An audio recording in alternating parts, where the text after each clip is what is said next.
ফেনীতে বন্যায় ক্ষতিগ্রস্ত এলাকার খবর জানবো আমরা, সেখান থেকে যোগ দিচ্ছেন দিলদার হোসেন। দিলদার,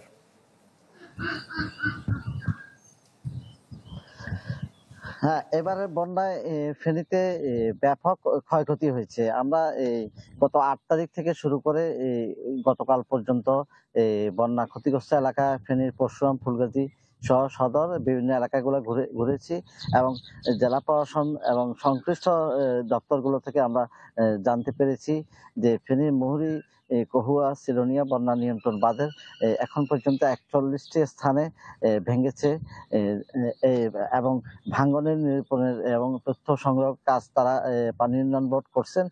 পাশাপাশি কৃষি বিভাগের ক্ষতি হয়েছে প্রায় 5,800 হেক্টর জমির ফসল, বীজতলা ক্ষতি হয়েছে, প্রায় 38 কোটি টাকার ক্ষতি হয়েছে বলে তারা প্রাথমিকভাবে জানিয়েছেন। মৎস্য বিভাগের প্রায় 2,300 পুকুর, দিঘির মাছ, ঘেরের মাছ চলে গিয়েছে, তাদের প্রায় 10 কোটি টাকার ক্ষয়ক্ষতি হয়েছে বলে আমাদেরকে জানিয়েছেন। আর পাশাপাশি গ্রামীণ সড়কগুলো ভেঙে গিয়েছে, কোথাও বিচ্ছিন্ন হয়ে গিয়েছে।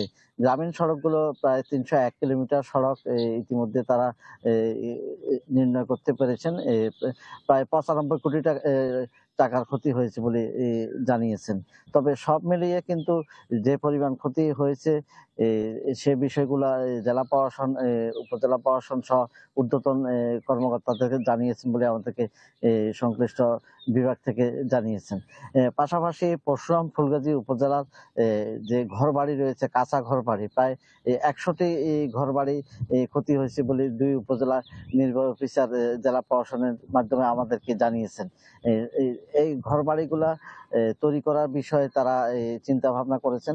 আমরা গতকাল দেখিয়েছি পরশুরাম উপজেলার এক হিন্দু পরিবারের প্রায় 4টি ঘর বিচ্ছিন্ন হয়ে গেছে, লণ্ডভণ্ড হয়ে গেছে। ওই ঘরগুলা এখন আশ্রয় নেওয়ার মতন কিছুই নেই। ওই সকল ঘরগুলা সরকারি পর্যায়ে যদি ব্যবস্থাপনা করা না হয় তাহলে তারা খোলা আকাশের নিচে থাকা ছাড়া কোনো পথ নেই। সব মিলিয়ে সরকারি প্রয়োজনীয় ব্যবস্থা গ্রহণের যদি না করে তাহলে মানুষ ক্ষতিগ্রস্ত হবেন। এই ছিল আমার সর্বশেষ।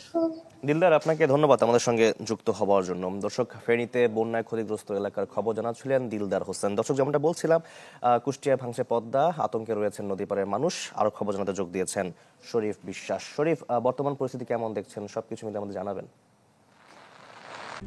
RICL TMX, যুগের পর যুগ স্থাপনা থাকে মজবুত।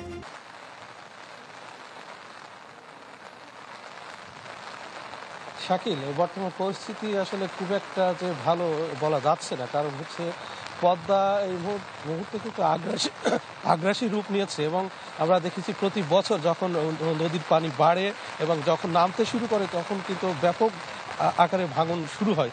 বিশেষ করে আমরা এই মুহূর্তে সংবাদ যদি বলি, কুষ্টিয়ার ভেড়ামারা অংশের বিশেষ করে মুসলিমপুর, টিকিপাড়া, মুন্সিনগর এইসব এলাকায় কিন্তু ব্যাপক হারে ভাঙন শুরু হয়েছে। বিশেষ করে আমি কিছুক্ষণ আগেও কুষ্টিয়া পানি উন্নয়ন বোর্ডের নির্বাহী প্রকৌশলী রাশিদুর রহমান, তার সাথে কথা বলেছি। তিনি বলছেন যে প্রায় 9 কিলোমিটার এলাকা জুড়ে, বিশেষ করে আমি যেই এলাকার নাম কিছুক্ষণ আগে বললাম, সেই এলাকা প্রায় 9 কিলোমিটার এলাকা জুড়ে কিন্তু ব্যাপক ভাঙন সৃষ্টি হয়েছে। তিনি জানাচ্ছিলেন যে আসলে এই মুহূর্তে ভাঙন রোধে কার্যকর ব্যবস্থা আসলে খুব একটা যে করণীয় তাদের রয়েছে সেটি কিন্তু না। এই বিষয়ে তারা পানি উন্নয়ন বোর্ডের সংশ্লিষ্ট দপ্তরে কিন্তু তারা জানিয়েছেন এবং দ্রুত ওই এলাকা যদি ভাঙন রোধে কার্যকর ব্যবস্থা না নেয় সেই ক্ষেত্রে কিন্তু আমরা যেটি দেখেছি বিশেষ করে বসত বাড়ি, ফসলি জমি, এর মধ্যে বিপুল পরিমাণ ফসলি জমি নদী গর্ভে বিলীন হয়েছে এবং শিক্ষা প্রতিষ্ঠান এবং সবচেয়ে বড় কথা কুষ্টিয়া পাবনা মহাসড়ক অর্থাৎ কুষ্টিয়া ঝিনাইদহ মহাসড়ক যেটি বলা হয় সেটিও কিন্তু হুমকির মুখে পড়েছে।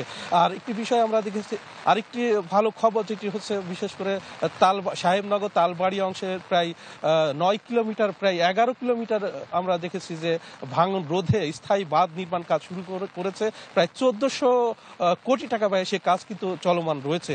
সব মিলিয়ে আমরা যেটি বলছি যে বিশেষ করে ভাঙন কবলিত এলাকার মানুষের জন্য যে এই মুহূর্তে বিশেষ করে অস্থায়ী ভিত্তিতে হলেও কিন্তু তারা ভাঙন রোধে কার্যকর পদক্ষেপ দেখতে চান বলে আমাদেরকে জানিয়েছেন। শাকিল। শরীফ, আপনাকে ধন্যবাদ আমাদের সঙ্গে যুক্ত হওয়ার জন্য। দর্শক, কুষ্টিয়া থেকে যোগ দিয়েছিলেন আমাদের সহকর্মী শরীফ বিশ্বাস।